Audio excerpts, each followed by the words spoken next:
I want to thank you so much for joining us. I'm Mark Schumacher, the CEO of the Home Furnishings Association, and this, of course, is one of our weekly webinars, and it's a special one this time around. Many times we have multiple panelists and we talk about a specific subject, but today we've got the honor of hosting Farooq Kathwari, the longtime CEO, president as well of Ethan Allen, and he is joining us today to impart wisdom and give a lot of great insights that I think you're going to have many takeaways today. I want to remind you of a couple things though before we start.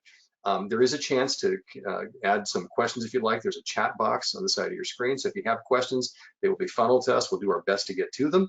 I know, of course, many of you have given us questions in advance that I have a lot of notes on, which is terrific as well. And of course, this is recorded, so when it's finished, you'll be able to find a copy of this particular webinar at myhfa.org/webinar.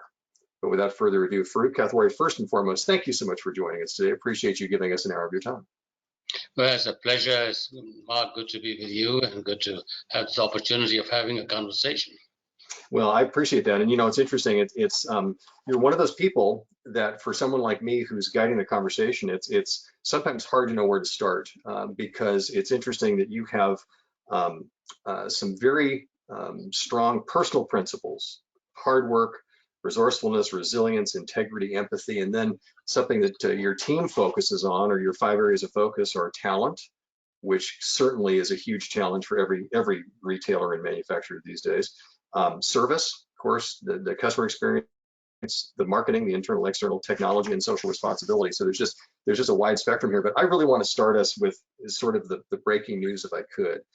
Can you give insights, because there's been some questions that have come through relating to the current global situation? I know you keep track of everything, but you know, right now the terrible situation in Ukraine, do you see that having even more profound impacts than what we're seeing right now with fuel prices, et cetera? Are there concerns that you have for our industry related to that? Well, first of all, this is it's a real crisis. It's a crisis first for the people of Ukraine, and second, it has the potential of becoming a very large conflict involving, you're talking of superpowers. So we are using that word, one is playing with fire. So it has tremendous implications. So I hope that they're able to resolve it, first for the people of Ukraine, because it's a disaster for them. And then secondly, the danger of enlarging it and getting, we're talking about the fact of the possibility of a war. So I would hope that they are able to resolve it, but the implications are going to be somewhat far-lasting, because people will be thinking about how does one align with different parts of the world. So you know, coming to us, we decided that we'll focus in North America, and if you're not focused on North America, the chances are you are tremendously impacted. Look at the cost of fuel, the cost of shipping, cost of raw materials. All of those, I believe, are under tremendous strain. And so without this being resolved, we're going to continue to have lots and lots of issues. You know, it's interesting. There was a decision made, obviously, long before the pandemic by Ethan Allen to really base a lot of your manufacturing, 75% of it, in North America. You have plants in Mexico and Honduras, and so you have a leg up from that standpoint. But it doesn't mean that you're not impacted like everyone else is with all the inflationary concerns when it comes to that consumer facing piece of this. Certainly, if the Ukrainian situation escalates, that's a problem. But already there's impacts that we're starting to see that are going to exacerbate the inflation situation that we have. What are your concerns there about, just today it mentioned that we had an inflation rate of 7.9%, which was the highest in a number of decades. What are your concerns from the inflation standpoint and how it impacts our business? Well, inflation is impacting many, many areas. While we are, from a manufacturing point of view, somewhat in a better position, but we still have to transport the products. We have to transport the products not only from our manufacturing, but we did something very unique about, I think, 25, 30 years back, where we said we will deliver our products at one cost nationally to our consumers. Now, it was something that was unique, still is unique, but it means that we have to absorb the various costs of transportation. So our transportation costs, while not having increased to the extent, for instance, let's say a container from Southeast Asia has gone from $2,000 to up to $30,000. It's crazy. Our costs over here have increased from anywhere from 8 to 15% in terms. I'm just talking of transportation. Sure. Transportation. Then raw materials. Now, 25% of our products do come from internationally, and many of them from Asia. And there we have seen the greatest impact. We used to have higher margins of products coming from Asia. Now it's the other way around, right? Mostly because of transportation, some also the increases that they're faced with over there. So as we go forward, I think that the challenges are going to remain, challenges relating to costs of materials, cost of shipping, and I believe that we have taken some price increases, and we'll have to continue to do that. Well, you've said, and I've seen you quoted, and you and I have spoken about this too, that you do say, though, that there has been a sort of a surprising willingness on the part of consumers to pay more. Do you think that is just temporary? Do you think their patience is going to run out, and are we going to see prices have to roll back at some point, or do you think that we've had a price adjustment that's got a little longer horizon? Well, we also had at the same time with this pandemic, as against the Great Recession that we had about 12 years back. When at the Great Recession, people went away from decorating or furnishing their homes. It's the other way around. The interest in the home was amazing. For instance, when this took place about 2 years back, we had to close everything down. We had to have 5,000 people go home. But a few months later, they started coming back, and the consumer interest was amazing in terms of their home. So that has been a very important factor. But I would think that we may have reached the top of that. That today, now, I believe that in addition to the increases in prices, whether the people's interest in the home will remain at the level it was 2 years back, we believe that it is not going to stay at that level. Okay, so that incredible backlog that we saw that lasted for months and months and months, you see that easing. So what are the ways that you are managing through that pullback of demand then? What are some of the key things that you think that, as not just Ethan Allen, but as an industry, you think we've got to do in order to manage to that lowering demand? Well, the demand is still reasonably strong, but I'm saying going forward, I think that we have to also take into account that it most likely will not stay at the levels it did across the board. Now, having said this, some will benefit and some will not. Some will go down. In our case, as 75% of our products are made in North America. And that was not an easy decision to remain in North America, as you mentioned. 25 years back, I was questioned. Why should we be doing this and investing in the United States, investing south of the border when it looked like easier route was going offshore? We said, no, we want to control our destiny, to be in a better position. And that gave us an opportunity to be in a much better control. For instance, 100% of our upholstery that we make is custom. In other words, we make the product when we receive an order. Now, recently, we've just added a few items that we will also keep in stock. But we are today, in our upholstery, we are shipping from our plants anywhere from 5 to 7 weeks. But what I hear in the industry, that is not the case. I hear crazy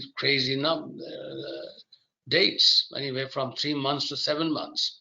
Now, we are fortunately in a better position in shipping our products. So our backlogs are high, but not at a level that we have serious issues of service. Now, going forward, I think, as I said, we are somewhat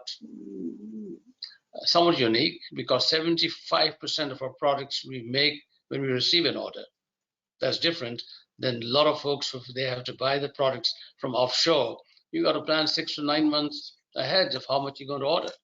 That's the difference between us and the rest of the industry. So you're, I mean, and it's an advantage to certainly play the card. There's no doubt about that. The thing I've heard you and others talk about, though, that's a concern, even with the fact that in the last, certainly looking through 21, so many companies had really phenomenal years, is that while we saw such a high demand and strong sales, that beneath this, sort of hidden, is the fact that there's not been a real strong, solid growth of market share.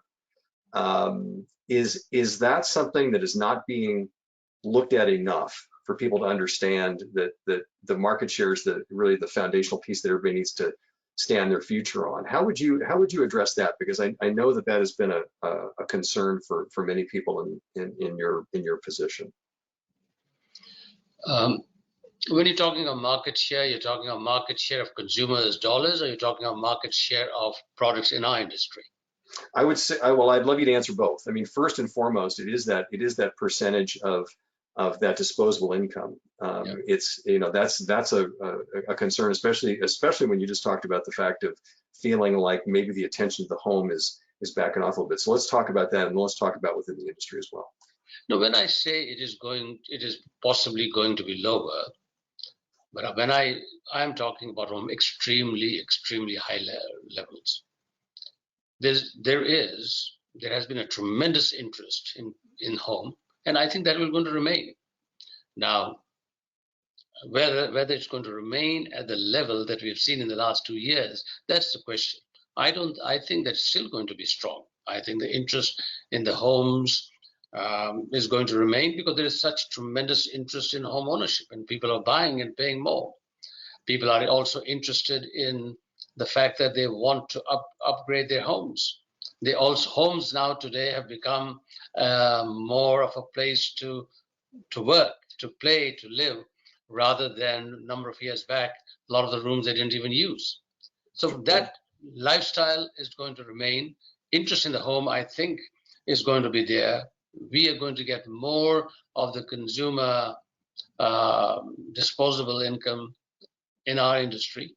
Now, the issue really, all I was saying was the major increases we have seen in the last 2 years. I think that most likely is going to flatten. Okay, gotcha. But you're confident, though, that this is somewhat of a sustainable growth for that little bit larger piece of the pie when it comes to the consumer spending. No, it is. Now the question really is who's going to get it, who's in a position to get it. That's a different issue. Yeah. Right. So let's talk a little bit about that. That's the second part of this question, because you said something I thought was very interesting, and I want to hear you explain it, because it could be something that actually really is positive for even the mom and pop retailer on the corner. Is you are one who's been very much betting on smaller stores and really sort of focusing on that. Can you talk a little bit about that? Because there could be some real great nuggets there for a lot of our members, no matter their size. No, yeah, I think that's a very important issue.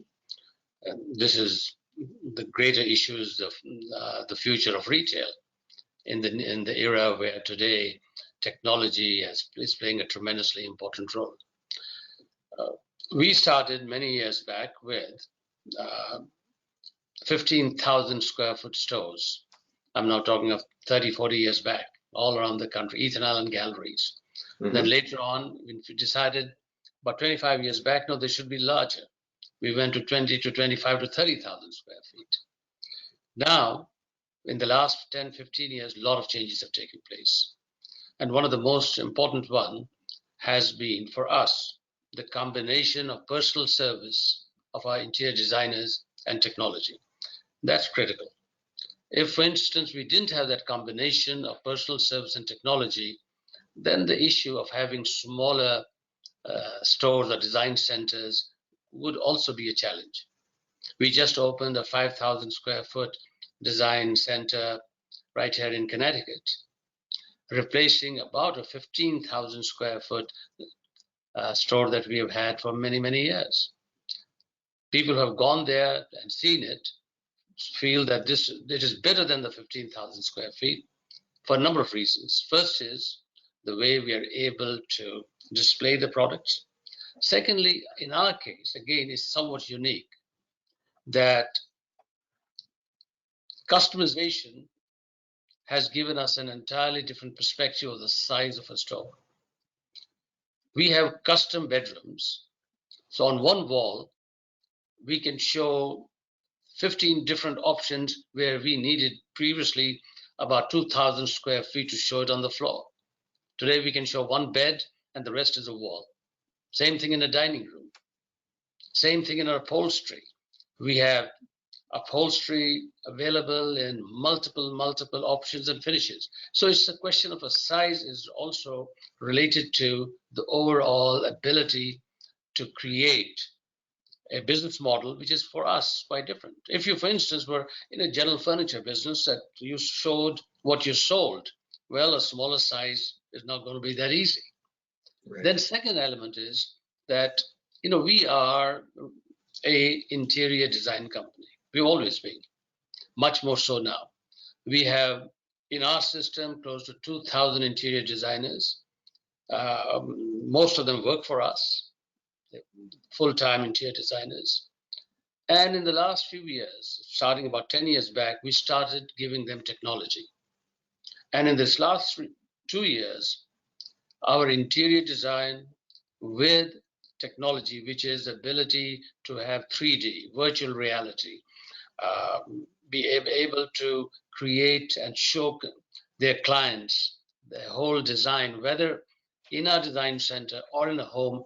So those are lots of different factors that have given us an opportunity to have smaller size, what we call design centers.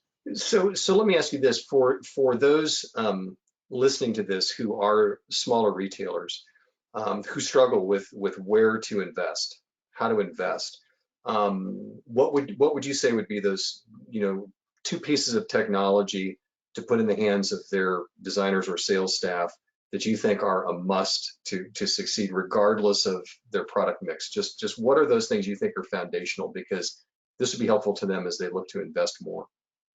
Well, first is they've got to have the ability to show products that perhaps they do not have on their floors.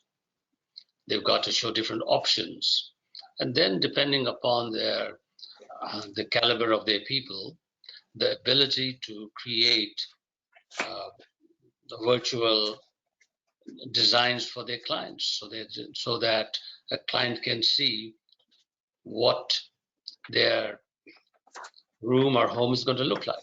But initially, certainly, the opportunity of ability to show products, especially when we are talking of having smaller stores. In a smaller stores, technology is a great help. And our business model is that we started many years back. All our stores were run by families, entrepreneurs. 25 years back, many of them started retiring. We still have a very strong group of families that still run Ethan Allen Design Centers. We have families for 40 years, 50 years running one store or a design center, and very successful. Now, so we have entrepreneurs, but they have to be dedicated to Ethan Allen. Many years back when I started it, they were doing other things. I said, no, you mentioned earlier sports, my being a captain of a cricket team. I said, no, we're going to have only one team. Keep in mind at Ethan Allen, we only sell our products to Ethan Allen stores. and all our products are Ethan Allen, and almost all of them we make ourselves. So vertical integration for us is key to our innovation, and that is what differentiates us. But for others, as you mentioned, I think combining good health with technology, I think, is very important. So giving them the tools that they need. I want to mention to some folks that have just joined us. This is someone who needs no introduction, but we're talking with Farooq Kathwari, the CEO and president of Ethan Allen. There's a couple of things that you've said that I think also are great from a mindset standpoint. As somebody who runs a business, you've said that you constantly ask of yourself and your team, are we relevant? Can you talk about how you translate that when you ask about that? What is it you're trying to achieve by asking that question, and what are the things that have come from that being a key question that you ask of yourself and your team?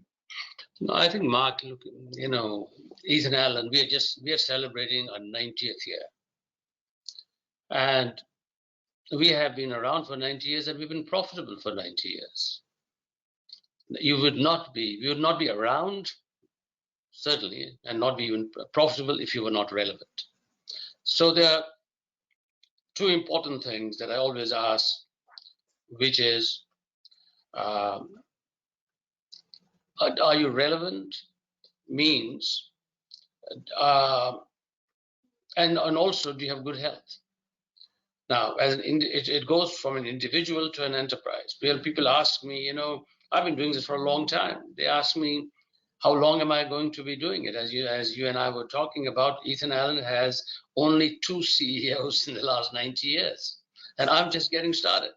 Now, the reason I say that, people ask me, I said there are 2 important factors as an individual, as an enterprise.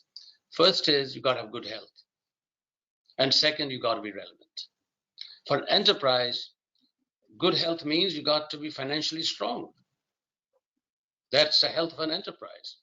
And the second is relevant in many aspects.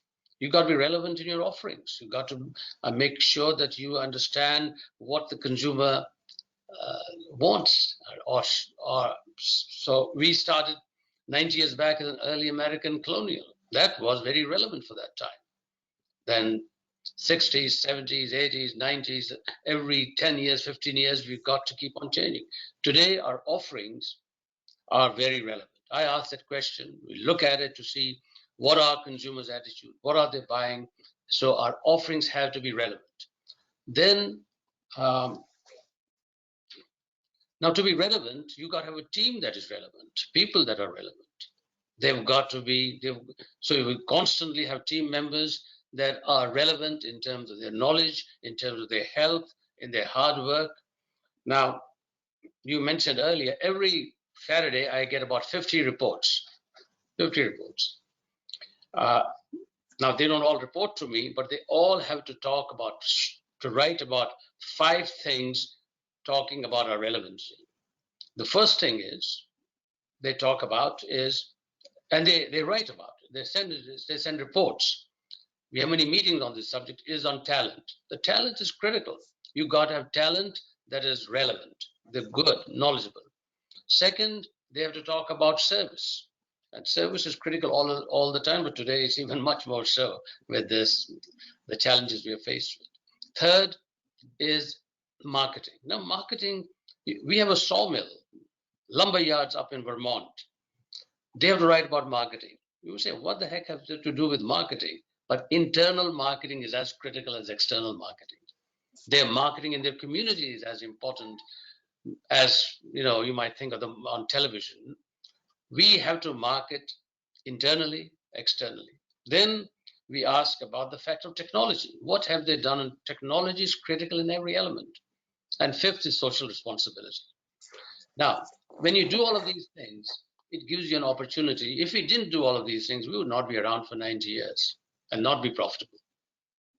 But the thing I want to point out here, as you talked about that, is that, and I always look for the takeaways for anybody that's listening in on this whole thing, is the takeaway, as you said, this is an expectation of your leaders weekly to to have these 5 areas of focus. So there's not a chance here for there to be any let up. It seems to me that what I'm hearing you say is be really consistent, no matter your size, with the focus of your team on the key areas. And it sounds to me like you don't leave a lot to chance. You want to make sure that this is part of the culture. Is that fair? No, absolutely. The other thing that I do every week, and all of these is to remain relevant, is that for a number of years I started a process whereby, and I get about 50 of them also every Sunday weekend. We call them the wow events. Our teams, retail teams, send notes about how a designer has wowed a customer, a story. And this is week after week after week. We have an internal website that puts all of these wow stories in. And I send a note to every designer saying, great, what you've done is amazing. The reason is you've got to create a culture. You've got to be there whereby you got to recognize people. So when you talk of being relevant, you have to be relevant across your enterprise.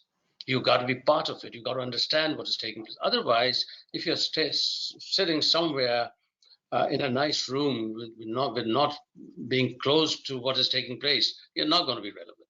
Yeah, you're trapped in. I like to say around with 4 walls and no windows. You're not able to see anything outside of that. Let's kind of get in these a little bit more, because I think in each of these things, yes, I mean, look, anybody listening to this conversation, they know how unique Ethan Allen is, and you have certain advantages in just how you have run the business, but you still face a lot of the same challenges everybody else does. So let's talk about talent number one. What are some of the key things that you have seen as the most successful ways of retaining your key people or finding good new people? Because we know that everybody is struggling with labor right now.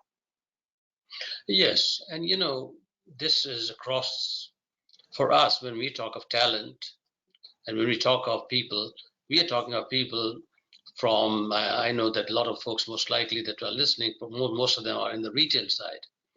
But we are in manufacturing. Last fall, I like to do hiking, so I was hiking in Vermont and New Hampshire mountains. So I said I better go to our plants. We're right in the Green Mountains of Vermont, great plants. So I went there, and we have big, huge sawmill lumber yard. And I asked my management. I said, "Why is they not running full time?" They said, "It's hard to get labor." I said, "Why?" He said, it is hard. I said, "Is because of wages?" They said, "Yes." I said, "Raise them." What do we have to do to raise our wages? Well, we raised our minimum wages. Now, to do that, we had to raise them across the country. I said, "Do it." And the result is today, they have no issues. They've got people. We've got enough people.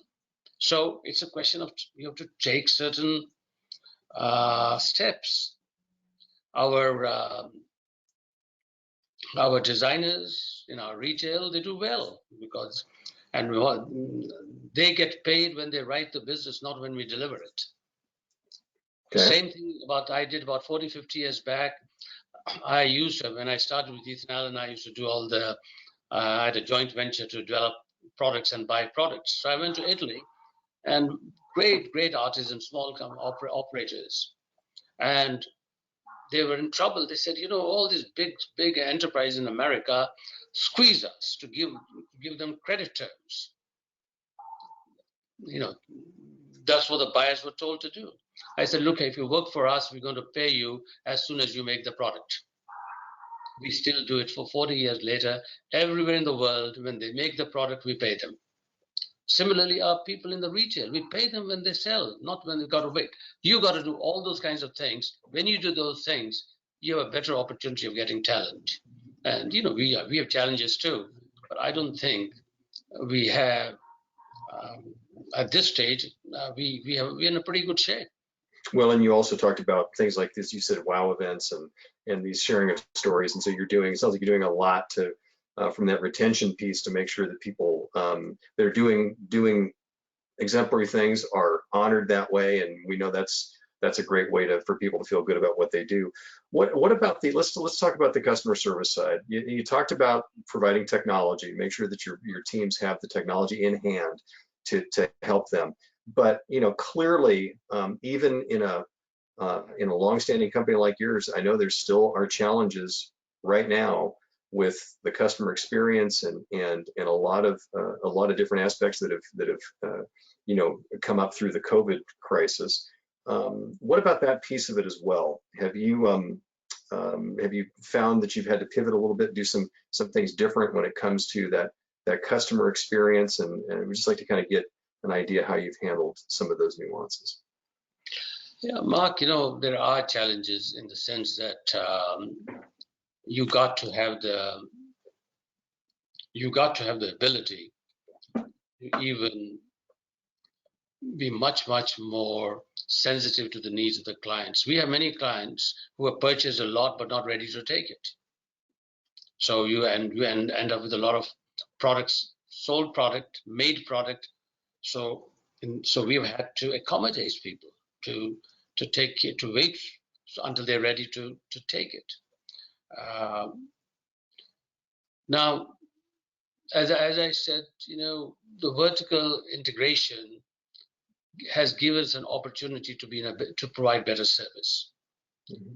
If we didn't have vertical integration, which means that the ability we go from manufacturing to national logistics centers to retail service centers, and then deliver it to the final consumer, either ourselves or through a third party.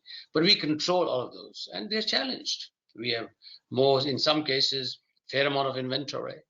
In some cases, consumers are waiting. But I think that the ability to provide at this stage service and the ability to do that is important, not easy. And I understand. It sounds to me also like you really make sure the customer has those expectations, that they understand what that process is going to look like, because we know that so many have been frustrated with delays in other aspects over the last 2 years. I will say this because my name is on many of the communication. Number of customers send an email directly to me now. I mean, they've been doing it all along, more so, and we've got to address it. They send it to me. They say, something, we have got this problem, they're not delivering and all that kind of stuff. Well, you got to handle it. And so wow. We do. So you're still, wow, that's interesting. So you're getting more communications from customers than you have historically. That's right, yeah. Wow, okay. That adds to the plate, but if you're willing to do it, that's fantastic. Let's talk a little bit about, I just want to stay in your areas of focus for a second before we move on, because I thought it was really unique that you talked about your team focuses on internal and external marketing. So what does that internal piece look like? Is that a culture driver? Is that something that's all about marketing? What is the Ethan Allen way, or what do you mean by internal marketing? Because I'm sure that there's a lot of folks listening to this that wondered what that is and whether or not it's adaptable to their business. Yeah, the internal marketing, of course, is that one of the main factors is internal communications, in terms of making sure that people are aware of what is taking place, understand the challenges, the issues. So you've got to share with the teams. Are you communicating, let me ask you this real quick, I didn't mean to interrupt. Are you communicating more than you have historically in these last 2 years? Have you found that that's increased? Absolutely. Because there are some businesses I know that have really amped up their internal communication to employees because of this marketplace. Yeah, I'll give you a lot of examples, but one of them is we used to have every year an annual convention right here in our Connecticut headquarters. We in fact have a hotel also. We built many years back, so we could we used to have our education and training centers here. Mm-hmm. Now, in the last 2 years, people were not able to travel. So last year we had 2 major conventions, both virtual. And instead of 400 people or so joining, we had 5,000 people joining virtually and physically. All our associates in our design centers, in our manufacturing, were physically present. But via means of technology, we were able to present various programs and also get their feedback. We recognize people. And it was the interesting thing is this, that many people told me, you know, it's the first time I'm able to attend this convention. I've been around for 30 years. Wow. So communication channels of getting across the messages has become much more, we are able to do it much more today than we were able to do 10, 15 years back because of the ability like we are talking on Zoom. I mean, I have Zoom meetings today, maybe, I don't know, 4 or 5 in a week with our people that we didn't. We have a meeting with all heads of our manufacturing, service, every week. We have a meeting on Zoom meetings with all our retail leaders every week. Every month we have a meeting with about close to a few hundred of our leaders. We didn't have all of that before. So today, with the ability to communicate is important, and obviously you got to structure it. You got to make sure it Sure. is possible. But today, if you communicate, and it doesn't matter whether it's 5 people or 10 people, communications become critical. Getting people to understand. And And you've increased that cadence. Yeah, and it sounds like that cadence has picked up, and you've taken advantage of that. I mean, that's certainly a huge takeaway. That just there's nothing right at the moment that takes the place of really good regular communication. How have in the last with all that's gone on with the pandemic and everything, all the concerns out there, what has changed, or what have you found success in when it comes to external marketing? What are the things that are resonating? Again, we are now sending out twice a month a magazine, a 36-page magazine, to close to 7 million households twice a month digitally. 2 years back, we didn't even think of it. We didn't even know we could do it. We do still send our printed magazines, the Ethan Allen magazines, but the cost of paper has gone up. The cost of printing has gone up. Hard to manage it, and by the time it gets there, it's already 5 or 6 months. We are now able to develop a magazine. In fact, I'm just looking at it now, just before this call, which will go out next week, to over 7 million households, prospects, and clients. So again, communications through those mediums has become tremendously important. The next one is, depending upon, it doesn't matter how big or small you are in retail, every one of your associate is a marketing person. So every one of our designers, 1,200 in North America, in the United States, who work for us, each and every one is our marketing agent. We give them tools, social media, so they can then reach their clients. Like, for instance, this magazine I mentioned, every one of our 1,200 designers will then send it on social, put it on social media, and send it to even though clients, even though we're going to send them. So I think this question of utilizing technology is in marketing tremendously important. Now we're using other channels also. Periodically, we'll use television. As I said, we still do direct mail. Print is somewhat limited, but certainly the digital mediums have become very important. Well, I mean, and once again, frequency. It seems like you've it clearly and very specifically have ramped up the frequency of communication with your prospective clientele, your current clientele, et cetera. You also, as one of the areas of focus, talk about social responsibility. Define that and how that has married up with really your marketing efforts, with how you have put the company forward. Yeah, I mean, I've always believed that first social responsibilities within your own family, within your own people, before you start going out, both are important. So for us, social responsibility has meant taking care of our people, taking care of our areas where we do business with. Okay, we have been 90 years in Vermont, in Northeast Kingdom of Vermont. So we're deeply involved in the communities over there. We are in North Carolina, deeply involved. And about 25 years back, about 20 years back, we decided that we needed to find other sources, especially in the upholstery. The art of cutting and sewing was leaving the United States. A lot of it was going very fast offshore. We said, no, we want to control it. We want to own it. So I went down to the center of Mexico, was a 50,000 square foot plant cutting leather run by a former US military colonel, Air Force colonel from North Carolina, who had taken his family to run it. Anyway, we purchased that plant.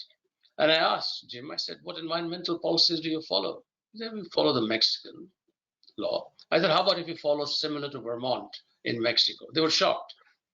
Well, now, 20 years back later, this plant is 600,000 square feet, 1,300 associates, and for the last few years, we have been given a designation by the Mexican government as the best place to work. Now, we provide them with 2 meals a day better than us, what we eat here. We have a medical doctor, and all the 1,300 associates are fully vaccinated. Same thing in Honduras. We have received for the last few years as the best medical facility in a business. We went there about 8 or 9 years back. It's now 600 great associates. So social responsibility means you've got to take care of your people, take care of the community, and you do those things. One of the biggest challenges any business is, especially in manufacturing, is turnover. People spend a lot of money investing money in getting people and then they leave. The biggest is keep them, train them. They should not go. When you do that and you're socially responsible, you take care of the people, then you expect them to work hard. You can't have them say, it's an easy thing. But you know what? We have the lowest turnover. Well, and clearly you made a lot of investment in all of these efforts to keep your people. I have to pause switch here for a second because we've had a question come in from Irv Blumkin, someone that you know well, who's also spent a minute or two in this business. He asks how you have handled work from home, and I wanted, before you answer, I just want to tell a little tale out of school here that in a conversation that you and I had, we were somewhat interrupted by a very loud cat. Yes. So Irv wants to know how you've handled working at home. I mean, you have done a lot of this remotely as well. How have you as CEO balanced that? But first of all, I got to tell you that Irv is one of the great persons in our industry. He's done an amazing job, and it's great to have him on the call. And yes, work from home again today, because I live about close to 1 hour away from my headquarters. So my office, I've got 4 offices. I have a farm up not far from here, so I have an office there. I started my business in the bowling lanes in Westchester. I still have an office there. I have an office in Manhattan and my home. So the reason I'm saying is this, that you have to make sure that these are places that you can operate from and are ready to go. So the opportunity of having these meetings that we are having today, I think is tremendously important. And it doesn't matter where you're having the meeting from. Certainly, today I am in my headquarters here in Danbury, Connecticut. But if you're looking at products, you're looking at fabrics, you've got to look at them. But if you are talking about all the other things we are talking about today, it can be done from home. And I tell you this, it's a great advantage. Well, and it also sounds like, let me just kind of put some things together here. Getting more communications from customers now. You're having even more regular communication with your teams now. And this is all based upon this virtual aspect of this. So in some ways, let me ask you this way. You have been CEO for 34 years. You've been president. You've been, in leadership there for 39 years. Is this the most? No, but it's just getting started. All right, go ahead. Is this way? It was a middle school program that you were hired out of. We'll leave that for another time. But do you feel like you're more connected to your business than you ever have been today in 2022? Is that fair to say? Maybe in some ways more connected on it. Oh, absolutely. I think that even though I do like to go, and I would travel to our plants up in Carolinas, up in Vermont, and all of that. But you could do it once a year. Today, I can talk to all our people every week. So the ability to communicate is critical. Certainly, being physically to meet people too is also very, very important. But taking this and making it into a structure and discussing, I say I have a weekly call, and again, a lot of these folks don't report to me. 90% report to others, but they're all on the call and they're all sending me reports because the message is the same. We talk about these 5 things we mentioned at every level, because talent is not the talent of folks in our factories. We need great talent. We got to treat them well. Talent running our marketing, our manufacturing, our retail. So all of these, I think, is critical. And today, the ability to communicate is so much more possible than before. I mean, I think it just is a great takeaway for anybody running a business, because it doesn't matter that you're at the top of the pyramid. You have taken the opportunity for all of this technological landscape that we have now to really stay more connected than ever with your teams. I think that's interesting. It's also interesting because one of the many things, you do have a lot to say about leadership, and how important it is. And you have said that you feel the number one job, and this is not just for you, but you're saying this for any leader. And so I'm paying attention to this, everybody's paying attention to this, that the number one job is to help people become better. What are some ways that you do that? You've talked a lot about the cultural pieces and things of that sort, but there's also a lot of nuance to this. What have you found have been the successful ways to really help the people around you become better? Because that's how businesses grow and sustain. This, what you just said, is tremendously important. Look, we started this conversation about what's happening in the world with Ukraine and all of that. Unfortunately, so many parts of the world, many leaders don't think that their main job is to help their people become better. They believe their main job is to get the most and give the least. Now, and that is a curse. That is a problem of the world. When you take a look at many countries, I've had an opportunity of working on some peace efforts, especially coming from an area like Kashmir, which was we lived in conflict, and our family were refugees when I was 5 years old. We saw conflict, we saw problems, and a lot of it was due to the fact of poor leadership. So when I was early in school, I became a captain of a sports team. So my first comment was that we're going to make sure we're the best team. We're going to make sure every team member is great, plays, and becomes part of the team. So I think this question about motivating people is critical at every level. And the motivating people means that the leaders have to work hard. Leaders have to set an example of hard work, how they conduct themselves. So at Ethan Allen, it's very hard for people to know who's the vice president, who's not, because they're all workers. And that's a culture one has to create. And there's some people that would hear this and say, oh, that's kind of an old school approach, but I don't think that goes out of style. Because what I hear you saying is, it just sounds like what you strive for is to be very authentic, to be real, not that this is some veneer that you put on because it's the right thing to do, or it looks like the right thing to do. You're saying be authentic, do the right thing. Is that fair?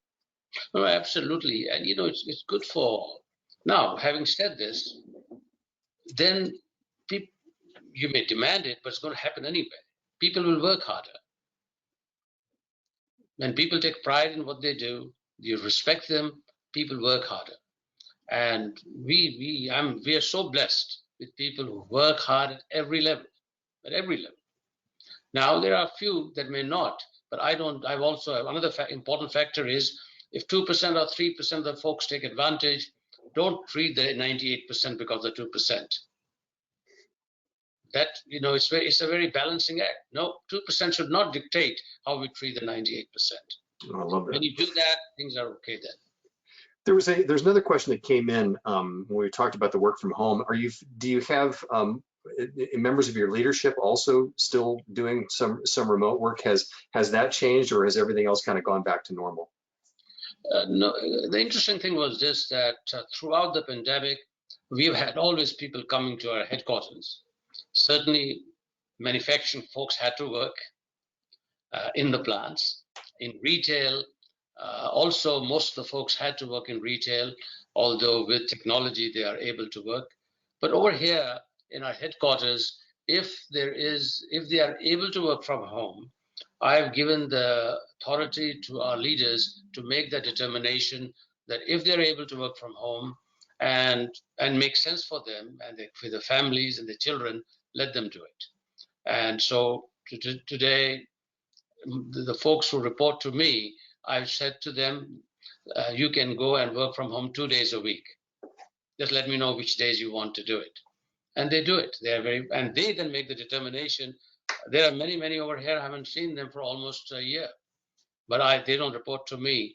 They're the folks that they report. They have to make that determination, and we have given that flexibility, because one of the issues we hear is that labor is tight, hard to get people. But if you have the flexibility that I'm talking about, we have not had much turnover. But you have to be flexible, and of course, you also have to make sure you treat them well and they're paid reasonably well. You do those things, you have less of a turnover. And it's also interesting that it's pretty clear as people are listening to this conversation today, and taking away a lot of great insights in leadership and things like that, is these things that you're talking about, you've been committed to for quite some time.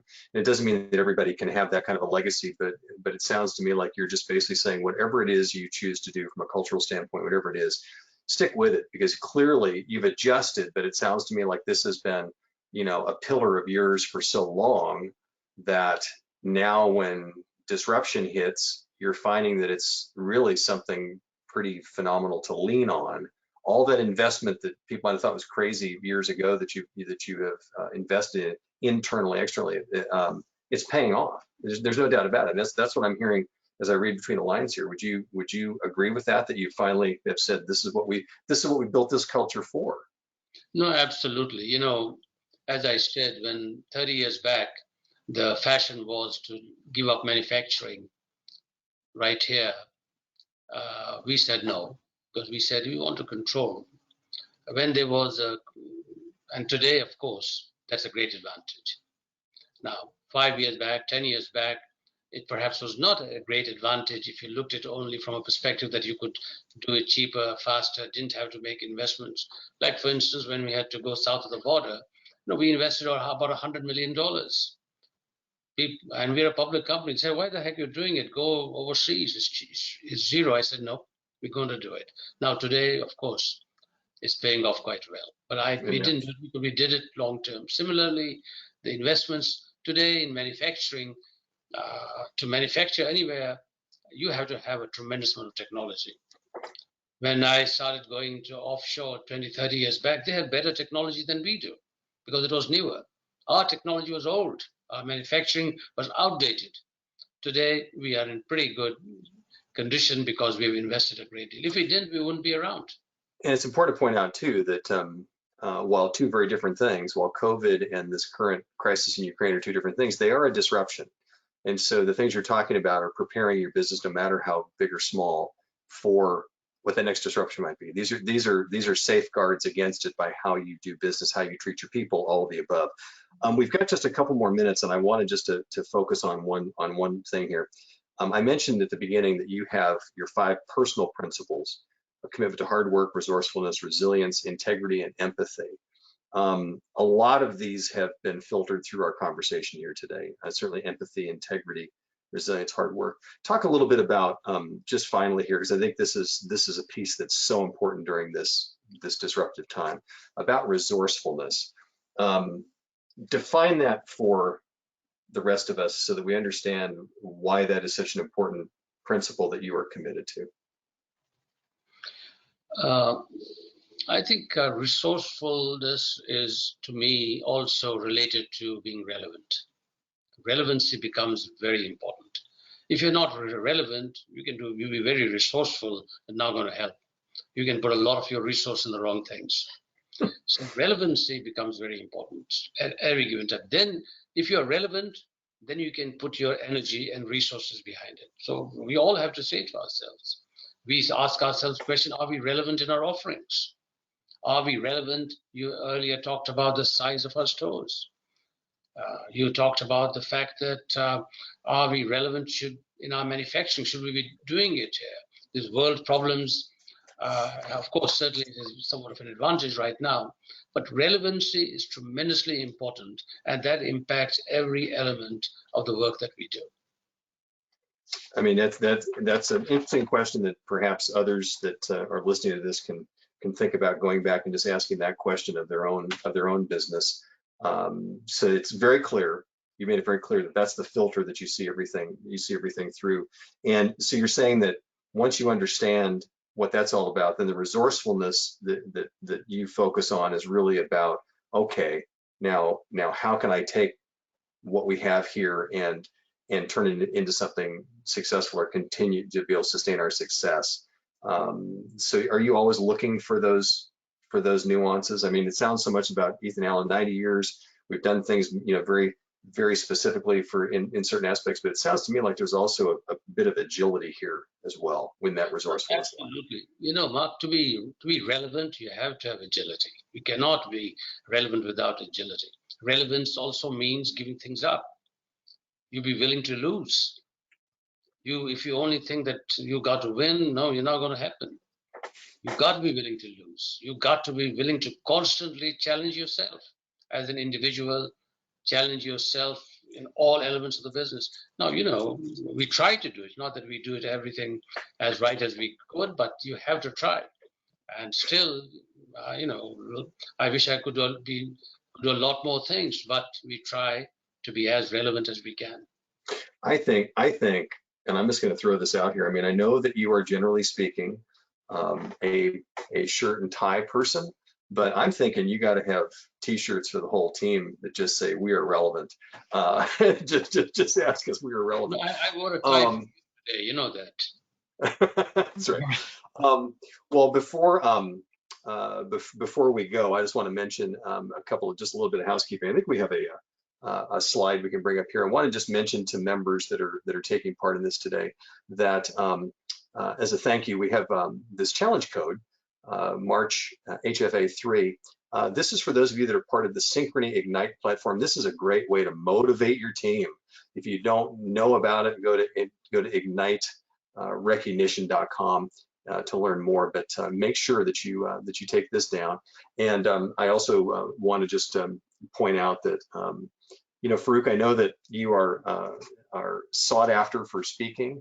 And I know how valuable your time is, and you mentioned about all the Zoom meetings you had today, but I just appreciate you giving some perspective. You've got such a great long history, and yes, other individual businesses might be very different from Ethan Allen, but a lot of the things you talked about today, I think, are takeaways that can be utilized by any business of any size. So I just wanted to personally thank you for taking the time today on behalf of all of the members of HFA and beyond for spending the time today. And any final thoughts? I've got 30 seconds. Anything you want to add as the exclamation point at the end of the sentence? No, Mark, is great. We have a great industry. I wish everybody well. We are really in a great industry. We have a lot of opportunities. Well, I thank you for that. And as I always like to mention to anybody that tunes in, we always hope for a few things. We hope for good health for everybody. We hope for, of course, good sales as well. But after today's, I'm going to add a third one. We also hope that you are relevant, because if you're relevant, you'll be successful. I did learn something today, Farooq. Thank you very much. On behalf of all of us here at HFA, I'm Mark Schumacher. We look forward to seeing you next time.